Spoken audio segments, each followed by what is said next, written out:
SSLC ಪರೀಕ್ಷೆಯಲ್ಲಿ ತೃತೀಯ ಭಾಷೆ ವಿಷಯಕ್ಕೆ ಮಾರ್ಕ್ಸ್ ಕೊಡಬೇಕು ಅಥವಾ ಗ್ರೇಡ್ ಕೊಡಬೇಕು ಅನ್ನೋ ವಿಷಯದಲ್ಲಿ ಹೈಕೋರ್ಟ್ ಇನ್ನು ಮಹತ್ವದ ತೀರ್ಪನ್ನು ಕೊಟ್ಟಿದೆ. ಮೊನ್ನೆಯಷ್ಟೇ ತೃತೀಯ ಭಾಷೆಗೆ ಅಂಕ ಕೊಡಿ ಅಂತ ನ್ಯಾಯಮೂರ್ತಿ ES ಇಂದಿರೇಶ್ ಅವರ ಪೀಠ ಹೇಳಿತ್ತು. ಇಂದು ತನ್ನ ಆದೇಶವನ್ನ ಅದೇ ಪೀಠ ಎತ್ತಿ ಹಿಡಿದಿದೆ. ಇದರೊಂದಿಗೆ ಹಿಂದಿ ಸೇರಿದಂತೆ ತೃತೀಯ ಭಾಷೆ ಪರೀಕ್ಷೆಗೆ ಈ ವರ್ಷದಿಂದಲೇ ಗ್ರೇಡ್ ಕೊಡ್ತೀವಿ ಅಂದಿದ್ದಂತಹ ರಾಜ್ಯ ಸರ್ಕಾರಕ್ಕೆ ಹಿನ್ನಡೆಯಾಗಿದೆ.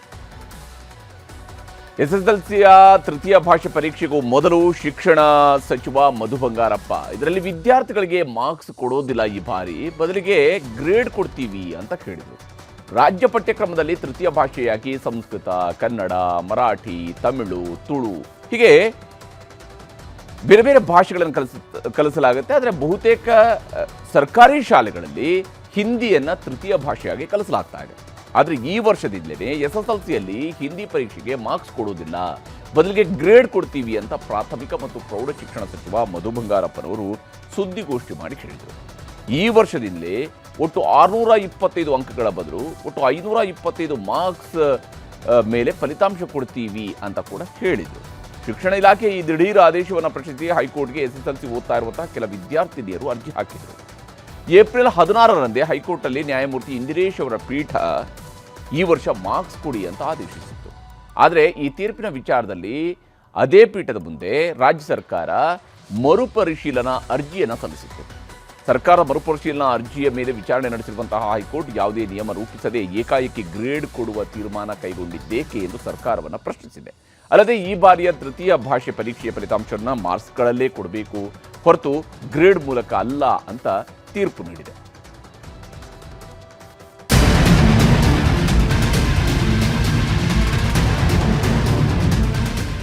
ಎಸ್ಎಸ್ಎಲ್ಸಿಯಲ್ಲಿ ಈ ವರ್ಷ ಹಿಂದಿ ಪರೀಕ್ಷೆ ಫಲಿತಾಂಶಕ್ಕೆ ಅಂಕಗಳನ್ನೇ ಕೊಡಬೇಕು, ಗ್ರೇಡ್ ಕೊಡದಂತೆ ಆದೇಶ ಮಾಡಿ ಅಂತ ಹೈಕೋರ್ಟ್ಗೆ ಅರ್ಜಿ ಸಲ್ಲಿಕೆಯಾಗಿತ್ತು. ಚಿಕ್ಕಮಗಳೂರು ಜಿಲ್ಲೆಯ ಸಹನಾ ಆರ್ ನಾಯ್ಕ್ ಹಾಗೂ ಉಡುಪಿ ಜಿಲ್ಲೆಯ ಅನುಷಾ ಹಾಗೂ ಸುದೀಕ್ಷಾ ಎಂಬ ವಿದ್ಯಾರ್ಥಿನಿಯರು ಅರ್ಜಿ ಹಾಕಿದ್ರು. 2025 ಅಕ್ಟೋಬರ್ 28ರಂದು ಕರ್ನಾಟಕ ಶಾಲಾ ಪರೀಕ್ಷೆ ಮತ್ತು ಮೌಲ್ಯಮಾಪನ ಮಂಡಳಿ ಹೊರಡಿಸಿದ್ದ ಸರ್ಕ್ಯುಲರ್ ಪ್ರಕಾರವೇ ಮೌಲ್ಯಮಾಪನ ನಡೆಸಲು ಸರ್ಕಾರಕ್ಕೆ ನಿರ್ದೇಶನ ನೀಡಬೇಕೆಂದು ಹೈಕೋರ್ಟ್ಗೆ ಮನವಿ ಮಾಡಿದ್ದರು. ಈ ಹಿಂದೆ ಹೈಕೋರ್ಟ್ನ ಏಕಸದಸ್ಯ ಪೀಠ ವಿದ್ಯಾರ್ಥಿಗಳ ಅರ್ಜಿಯನ್ನು ಪುರಸ್ಕರಿಸಿ ಗ್ರೇಡ್ ಬದಲು ಅಂಕವನ್ನೇ ನೀಡುವಂತೆ ತೀರ್ಪು ಕೊಟ್ಟಿತ್ತು. ಆದರೆ ಅಂದು ನೀಡಿದ್ದ ತೀರ್ಪನ್ನ ಮರುಪರಿಶೀಲಿಸುವಂತೆ ರಾಜ್ಯ ಸರ್ಕಾರ ಅದೇ ಪೀಠದ ಮುಂದೆ ಅರ್ಜಿ ಹಾಕಿತ್ತು. ಹೈಕೋರ್ಟ್ ನ್ಯಾಯಮೂರ್ತಿ ES ಇಂದಿರೇಶ್ ಅವರ ಪೀಠದಲ್ಲಿ ಇವತ್ತು ಮರುಪರಿಶೀಲನಾ ಅರ್ಜಿಯ ಬಗ್ಗೆ ವಿಚಾರಣೆಯೂ ನಡೆಯಿತು. ಸರ್ಕಾರದ ಪರವಾಗಿ ಅಡ್ವೊಕೇಟ್ ಜನರಲ್ ಶಶಿಕಿರಣ್ ಶೆಟ್ಟಿ ವಾದ ಮಂಡಿಸಿದ್ರು. ಕಳೆದ ವರ್ಷ ಹಿಂದಿಯಲ್ಲಿ ಲಕ್ಷಕ್ಕೂ ಹೆಚ್ಚು ವಿದ್ಯಾರ್ಥಿಗಳು ಫೇಲ್ ಆಗಿದ್ರು. ಹೀಗಾಗಿ ವಿದ್ಯಾರ್ಥಿಗಳ ಮೇಲೆ ಒತ್ತಡ ಕಡಿಮೆ ಮಾಡಲು ಗ್ರೇಡ್ ತಂದಿದ್ದು. ಸೂಕ್ತ ತಿದ್ದುಪಡಿ ನಿಯಮ ಮಾಡಲಾಗ್ತಿದೆ, ಕರಡು ಕೂಡ ರೂಪಿಸಲಾಗ್ತಿದೆ. ಈ ವರ್ಷದಿಂದಲೇ ಹಿಂದಿಗೆ ಅಂಕದ ಬದಲು ಗ್ರೇಡ್ ನೀಡಲಾಗುತ್ತಿದೆ.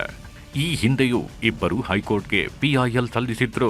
ಅರ್ಜಿಯಲ್ಲಿ ಹೊರಳಿಲ್ಲ ಅಂತ ವಜಾ ಮಾಡಿ ದಂಡ ಹಾಕಲಾಗಿತ್ತು. ಎಲ್ಲವನ್ನೂ ಪರಿಗಣಿಸಿ ಅಂಕದ ಬದಲು ಗ್ರೇಡ್ ನಿಯಮಕ್ಕೆ ಸಮ್ಮತಿ ನೀಡಬೇಕು. ಸರ್ಕಾರ ಹಿಂದಿ ಪರೀಕ್ಷೆಗೆ ಗ್ರೇಡ್ ಕೊಡುವ ನಿರ್ಧಾರವನ್ನು ಪ್ರಶ್ನಿಸ್ತಿಲ್ಲ. ಆದರೆ ಈ ನಿಯಮ ಪರೀಕ್ಷೆಗೂ ಮೊದಲೇ ಏಕೆ ಮಾಡಲಿಲ್ಲ? ಪರೀಕ್ಷೆ ವೇಳಾಪಟ್ಟಿಗೂ ಮೊದಲೇ ನಿಯಮ ತರಬೇಕಿತ್ತು. ಎಲ್ಲರನ್ನೂ ಪಾಸ್ ಮಾಡುವ ಉದ್ದೇಶವಿದ್ರೆ ಪರೀಕ್ಷೆ ಯಾಕೆ ಬೇಕಿತ್ತು? ನಿಯಮ ರೂಪಿಸಿದ ಬಳಿಕ ಪರೀಕ್ಷೆ ನಡೆಸಿದ್ದರೆ ಸರಿಯಾಗುತ್ತಿತ್ತು. ಮುಂದಿನ ವರ್ಷದಿಂದ ಸರ್ಕಾರ ಸೂಕ್ತ ಎನಿಸಿದ ನಿಯಮ ರೂಪಿಸಲಿ. ಮೌಲ್ಯಮಾಪನ ವ್ಯವಸ್ಥೆಯನ್ನು ಮುಂದುವರಿಸುವುದು ಸರ್ಕಾರದ ಕರ್ತವ್ಯ. ಇದರಿಂದ ವಿಮುಖರಾಗಲು ಸಾಧ್ಯವಿಲ್ಲ. ಅಂಕಗಳನ್ನೇ ನೀಡಬೇಕು. ಈಗ ಬದಲಾವಣೆಗೆ ನಾವು ಒಪ್ಪಲ್ಲ. ಈ ವರ್ಷ ಅಂಕಗಳನ್ನೇ ಕೊಡಿ. ಹೀಗೆ ನ್ಯಾಯಮೂರ್ತಿ ES ಇಂದಿರೇಶ್ ಅವರ ಪೀಠ ರಾಜ್ಯ ಸರ್ಕಾರ ಸಲ್ಲಿಸಿದ್ದ ಪುನರ್ ಪರಿಶೀಲನಾ ಅರ್ಜಿಯನ್ನ ವಜಾಗೊಳಿಸಿದೆ. ಹೈಕೋರ್ಟ್ ಆದೇಶಕ್ಕೆ ಅರ್ಜಿ ಹಾಕಿದ್ದ ವಿದ್ಯಾರ್ಥಿನಿ ತಂದೆ ಧನ್ಯವಾದನೂ ಹೇಳಿದ್ರು. ನಮಗೆ ಮಕ್ಕಳು ಇನ್ನು 2 ದಿವಸ ಎಕ್ಸಾಮ್ ತನಕ ವರ್ಷ ಪೂರ್ತಿ ಓದಿರ್ತಕ್ಕಂಥ ಒಂದು ತೃತೀಯ ಭಾಷೆಯನ್ನ ಏಕಾಏಕಿ ಗ್ರೇಡ್ ಕೊಡ್ತೀವಿ ಅಂತಂದಾಗ ಎಲ್ಲೋ ಮಕ್ಕಳಲ್ಲಿ ಒಂದು ನಮ್ಮ ಸಂಕಟ ಆಗುತ್ತೆ. ಯಾಕೆಂತಂದ್ರೆ ಪರ್ಸೆಂಟೇಜ್ ಡೌನ್ ಆಗುತ್ತೆ. ಹಾಗಾಗಿ ನಮ್ಮ ಮಕ್ಕಳಿಗೆ ಎಲ್ಲರಿಗೂ ಕೂಡ, ನನ್ನ ಮಗಳಿಗೆ ಆದಂತ ನೋವು ಎಲ್ಲರಿಗೂ ಆಗುತ್ತೆ ಅಂತೇಳಿ ನನ್ನ ಹಿತದೃಷ್ಟಿಯಿಂದ ನನ್ನ ಮಗಳು ನಾನು ಚೆನ್ನಾಗಿ ಓದಿದ್ದೀನಪ್ಪ, ನನಗೆ ಒಳ್ಳೆ ಮಾರ್ಕ್ಸ್ ಬರಬೇಕು, ಮ್ಯಾಥ್ಸ್ ಅಲ್ಲಿ ಬಹಳ ಕಡಿಮೆ ಆಗುತ್ತೆ, ಇದ್ರಲ್ಲಿ ಸ್ಕೋರ್ ಆಗುತ್ತೆ ಅಂತಕ್ಕಂಥ ಒಂದು ಭಾವನೆಯನ್ನು ವ್ಯಕ್ತಪಡಿಸಿದ್ಲು. ನೋವನ್ನು ವ್ಯಕ್ತಪಡಿಸಿದಾಗ ನಾನು ಅವಳು ವರ್ಷ ಪೂರ್ತಿ ಹಾಕಿರ್ತಕ್ಕಂಥ ಎಫರ್ಟ್ ಅದು ನಮಗೆ ಎಲ್ಲೋ ನೋವಾಗುತ್ತೆ ಅಂತೇಳಿ ಮನೆಯಲ್ಲಿ ಬಹಳ ಬೇಜಾರಾಯಿತು. ಅದಕ್ಕೆ ನನ್ನ ಮಗಳ ಪರವಾಗಿ ನಾನು ರಿಟ್ ಅನ್ನ ಹಾಕಿದ್ದು ಸರ್. ಖುಷಿ ತಂದಿದೆ ಸರ್, ಯಾಕೆಂದ್ರೆ ನನ್ನ ಒಂದು ಗೆಲುವಲ್ಲ ಇದು, ಮಕ್ಕಳ ಫಲ, ಪಟ್ಟಂತ ಶ್ರಮಕ್ಕೆ ಸಿಕ್ಕಂತ ಫಲ. ಹೀಗೆ ಇಲ್ಲಿ ಅರ್ಜಿ ಹಾಕಿರ್ತಕ್ಕಂತಹ ವಿದ್ಯಾರ್ಥಿನಿಯ ಪೋಷಕರು ಹೈಕೋರ್ಟ್ ಆದೇಶಕ್ಕೆ ಖುಷಿ ವ್ಯಕ್ತಪಡಿಸಿದ್ದಾರೆ. ಇನ್ನೊಂದು ಕಡೆ ಹೈಕೋರ್ಟ್ ಆದೇಶಕ್ಕೆ ತಲೆಬಾಗ್ತೀವಿ ಅಂತ ಶಿಕ್ಷಣ ಸಚಿವ ಮಧು ಬಂಗಾರಪ್ಪ ಹೇಳಿದ್ದಾರೆ. ಜೊತೆಗೆ ನಾಳೆ ಮುಖ್ಯಮಂತ್ರಿಯವರ ಜೊತೆಗೆ ಚರ್ಚೆ ಮಾಡಿ ಇದರ ಬಗ್ಗೆ ನಿರ್ಧಾರ ಮಾಡ್ತೀವಿ ಅಂತ ಕೂಡ ಹೇಳಿದ್ದಾರೆ. ಹೈಕೋರ್ಟಲ್ಲಿ ಆದೇಶ ಬಂದಿರತಕ್ಕಂಥದ್ದು ಬೆಳಗ್ಗೆ ನಾನು ಕೂಡ ಅಡ್ವೊಕೇಟ್ ಜನರಲ್ ಅವ್ರ ಜೊತೆಗೆ ಮೀಟಿಂಗನ್ನು ಮಾಡಿದೆ. ಮತ್ತು ಇವತ್ತು ಡಿಸ್ಪೋಸ್ ಮಾಡಿದ್ದಾರೆ ಇದನ್ನು, ಯಾವುದು ಮಕ್ಕಳು ಹಾಕಿರ್ತಕ್ಕಂಥದ್ದು. ಸೊ ಈಗ ನೆಕ್ಸ್ಟ್ ನೋಡಬೇಕು. ನಾನು ನಾಳೆ ಮಾನ್ಯ ಮುಖ್ಯಮಂತ್ರಿಗಳಿಗೆ ನಮ್ಮ ಆಫೀಸಿಂದ ಆಗಲೇ ಈಗ ಬ್ರೀಫಿಂಗ್ ಮಾಡಿದ್ದೀವಿ. ನಾಳೆ ಸಾಯಂಕಾಲ ಅವ್ರ ಜೊತೆನೂ ಕೂಡ ಚರ್ಚೆ ಮಾಡಿ ನೆಕ್ಸ್ಟ್ ಏನು ಅಂತ. ಯಾವುದೇ ಕಾರಣಕ್ಕೂ ಅದೇ ನಾನು ಹೇಳಿರೋದು, ಯಾವುದೇ ಕಾರಣಕ್ಕೂ ಮಕ್ಕಳು ಆತಂಕದಲ್ಲಿರೋದು ಬೇಡ. ನಾನು ಅವತ್ತು ಕೂಡ ಹೇಳಿದ್ದೆ, ಏನಾದ್ರೂ ನ್ಯಾಯಾಲಯಕ್ಕೆ ಒಂದು ಗೌರವ ಕೊಡಬೇಕಾಗ್ತದೆ. ನಮ್ಮ ಕೆಲಸನ ನಾವು ಮಾಡಿರ್ತಕ್ಕಂಥದ್ದು. ನ್ಯಾಯಾಲಯನೂ ಕೂಡ ಈ ಥರ ತೀರ್ಮಾನ ತೊಗೊಂಡಾಗ ಮಕ್ಕಳಿಗೆ ಎಲ್ಲರೂ ಲೇಟ್ ಆಗಿಬಿಡುತ್ತಾ, ಡೆಡ್ ಲಾಕ್ ಆಗುತ್ತಾ ಅಂಥೇಳಿ 101% ಯಾವುದೇ ಕಾರಣಕ್ಕೂ ಆ ಥರ ತಗೊಳಕ್ಕೆ ಹೋಗಬೇಡಿ. ಆಮೇಲೆ ರಿಸಲ್ಟ್ ಕೂಡ ಚೆನ್ನಾಗಿ ಬರ್ತದೆ. ಹೀಗೆ ರಿಸಲ್ಟನ್ನು ಆದಷ್ಟು ಬೇಗ ಕೊಡ್ತೀವಿ ಅನ್ನೋದನ್ನು ಹೇಳಿದ್ದಾರೆ. ಇನ್ನು ಹೈಕೋರ್ಟ್ನ ಆದೇಶ ಬಿಜೆಪಿಯವರ ಪಾಲಿಗೆ ಒಂದು ರೀತಿಯಂಥ ಬ್ರಹ್ಮಾಸ್ತ್ರದಂತೆ ಸಿಕ್ಕಿದೆ. ಸರ್ಕಾರದ ವಿರುದ್ಧ ಹೈಕೋರ್ಟ್ ತೀರ್ಪನ್ನು ಮುಂದಿಟ್ಕೊಂಡು ವಾಗ್ದಾಳಿ ನಡೆಸಿದ್ದಾರೆ. ಸೊ ನನಗನ್ಸುತ್ತೆ ಸರ್ಕಾರ ಮಕ್ಕಳ ಜೊತೆ ಚೆಲ್ಲಾಟ ಆಡಿದೆ.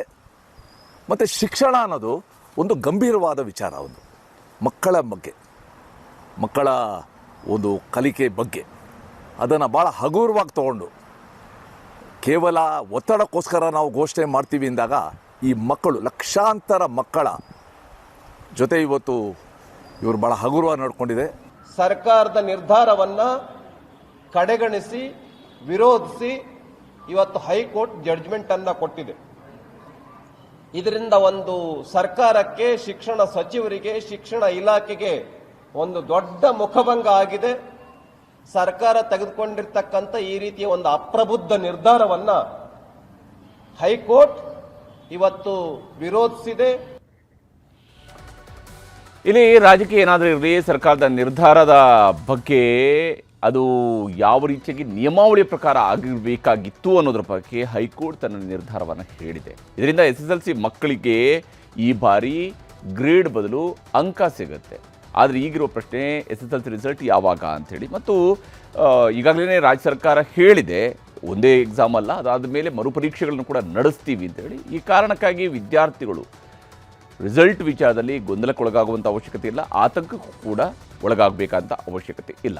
ಯಾಕಂದರೆ ಶಿಕ್ಷಣ ಇಲಾಖೆಯಿಂದ ಸಿಕ್ಕಿರುವಂತಹ ಮಾಹಿತಿಯ ಪ್ರಕಾರ ಮತ್ತೆ ಹಿಂದಿ ಪರೀಕ್ಷೆಯನ್ನು ಶಿಕ್ಷಣ ಇಲಾಖೆ ನಡೆಸೋದಿಲ್ಲ.